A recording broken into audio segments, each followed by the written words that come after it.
BA part second year philosophy paper second logic. मैं हीरू फैरवानी, सह आचार्य सम्राट पृथ्वीराज चौहान राजकीय महाविद्यालय अजमेर। सभी बच्चों का स्वागत है। आज हम सेकंड पेपर में एक नया चैप्टर थ्योरी ऑफ कॉजिशन पर चर्चा करेंगे। कारणता का सिद्धांत।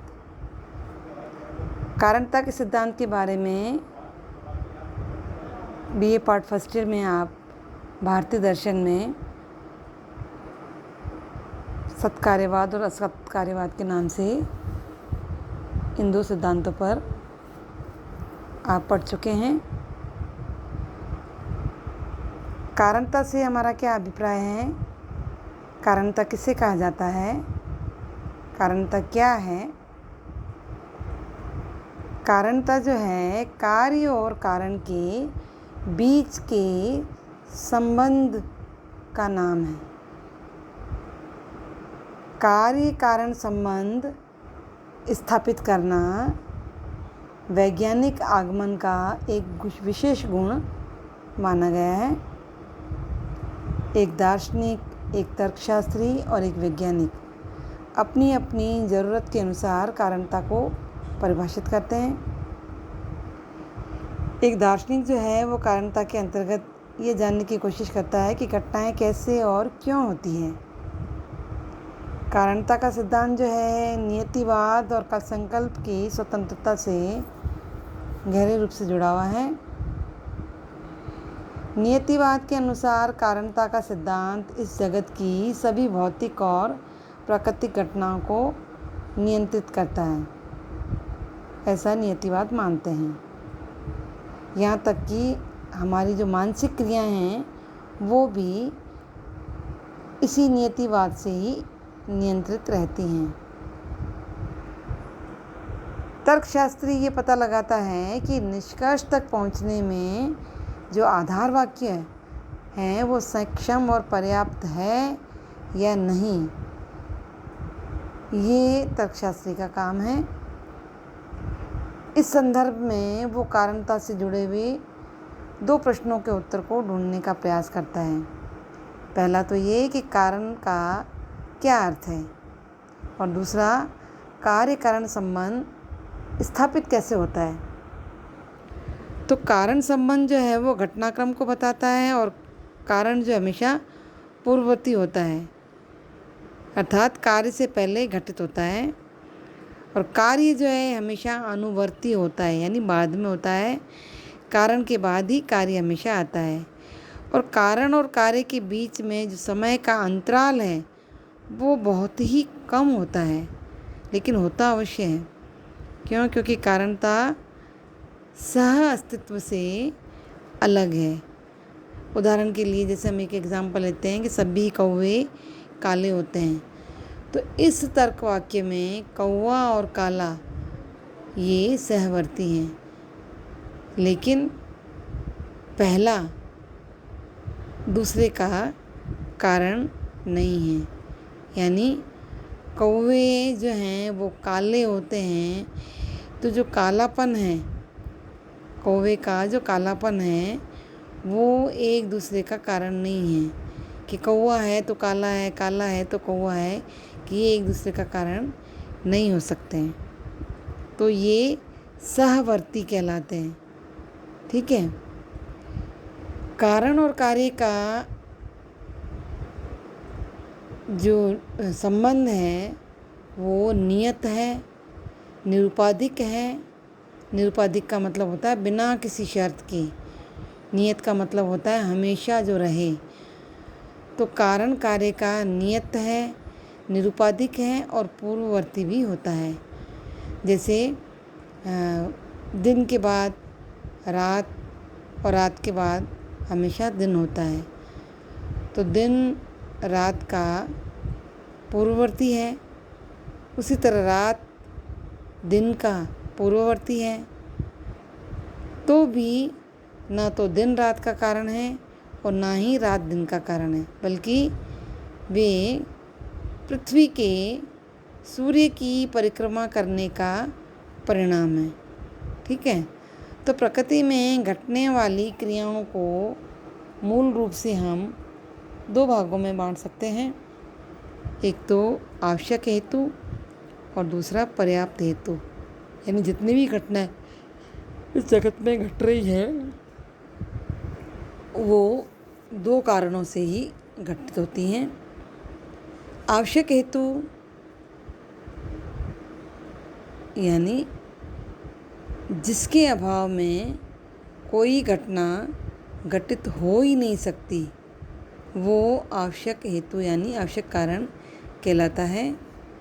जैसे ऑक्सीजन की जो उपस्थिति है वो दहन क्रिया यानी जलने के लिए एक आवश्यक कारण है।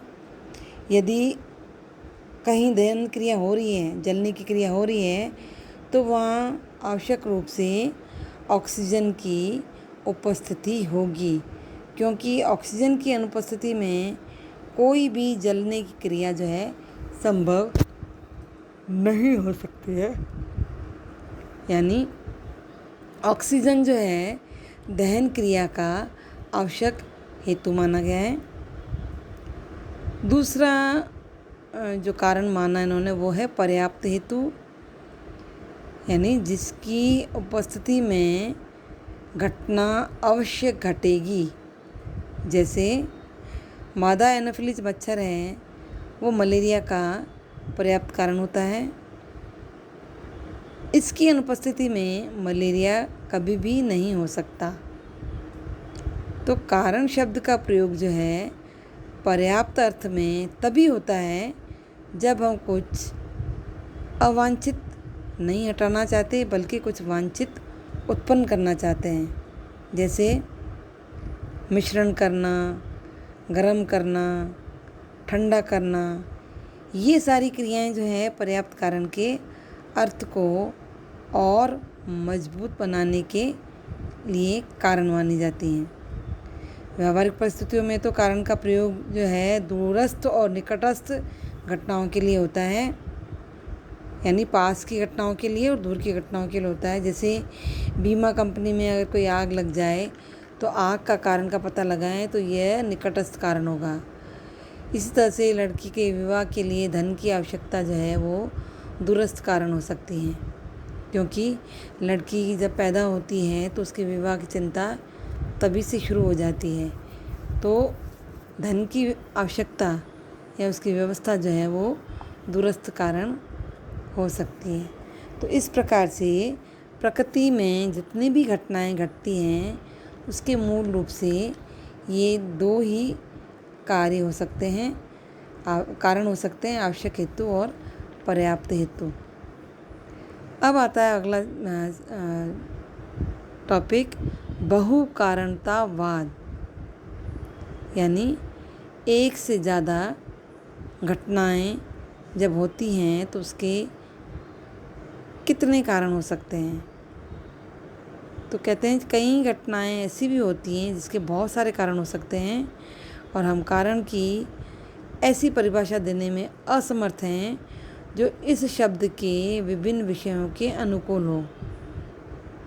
यानी कारण की एक निश्चित परिभाषा हम नहीं दे सकते हैं। किसी भी कार्य के अनेक कारण हो सकते हैं। जैसे अगर कोई फसल खराब हो रही है तो फसल खराब होने का कारण या तो सूखा हो सकता है या अत्यधिक वर्षा हो सकती है या टिड्डी दल भी हो सकता है। इस तरह से मृत्यु के भी कई कारण हो सकते हैं, जैसे हत्या है, दुर्घटना है या कोई सदमा है आदि। और ये कारण जो हम ढूंढेंगे तो जब हम शव परीक्षा करेंगे तो मृत्यु का सही कारण हम खोज सकते हैं। तो कार्य और कारण जो है कारणात्मक संबंध को अनुभव के माध्यम से खोजता है। यानी कारण और कार्य के जो कारणात्मक संबंध है उसको हम अपने अनुभव के माध्यम से खोज सकते हैं और उस अनुभव के द्वारा ही जो खोज की जाती है वो पद्धति आगमनात्मक सामान्यीकरण कहलाती है। जैसे हम एक एग्जांपल लेते हैं कि 3 नीले लिटमस कागज़ को अगर हम अम्ल में डुबोएं तो वो तीनों लाल हो जाते हैं। तो ये जो कंक्लूजन निकला, ये आगमनात्मक पद्धति है। और सारे नीले लिटमस कागज़ों को अगर अम्ल में डुबोएंगे तो सारे के सारे लाल हो जाएंगे। ये आगमनात्मक सामान्यीकरण है। ठीक है। तो जहाँ किसी घटना के अनेक उदाहरण बार बार किसी परिस्थिति में पाए जाएं, तो वहाँ कारणात्मक संबंध का निष्कर्ष निकलता है। जैसा कि अभी मैंने बताया आपको कि मादा एनोफिलीज मच्छर जो है वो मलेरिया का कारण है। यदि मादा एनोफिलीज मच्छर ने ABC को काटा, सभी को मलेरिया हुआ, तो हम ये निष्कर्ष निकाल सकते हैं कि ये मादा एनोफिलीज मच्छर ही मलेरिया का कारण है। कई बार कैलकुलेशन में भी इस आगमनात्मक मेथड को काम में लिया जाता है, लेकिन इस कैलकुलेशन में विश्वसनीयता की कमी पाई जाती है। जैसे हम कहें कि XYZ का सभी XYZ कोई है, इन सभी का बिल्ली ने रास्ता काटा, तो सभी के काम नहीं बने, इसलिए बिल्ली का रास्ता काटना काम न होने का कारण है। परंतु ऐसी युक्तियों पर हम विश्वास नहीं कर सकते हैं। हाँ, अपवाद की स्थिति हो सकती है, परंतु वो कुछ दूसरे प्रकार की आगमनात्मक युक्तियों की रचना की आधार पर। कुछ तर्कशास्त्री जैसे कि बेकन कहते हैं कि कुछ विधियाँ प्रकृति में प्राप्त कारण संबंध को ढूंढने में सहायक होती हैं। तो यह सुझाव जो है सबसे पहले बेकन ने ही दिया, लेकिन जेम्स मिल ने इन विधियों को क्रमबद्ध रूप से व्यवस्थित किया और इस तरह से मिल ने 5 सिद्धांतों की व्याख्या की है, जो कारण और कार्य के संबंध को और स्पष्ट रूप से हमारे सामने प्रस्तुत करती हैं। ठीक है। तो ये था बहुकारणवाद का सिद्धांत। कल हम करेंगे मिल द्वारा दिए गए सिद्धांत या mills method. Okay, thank you.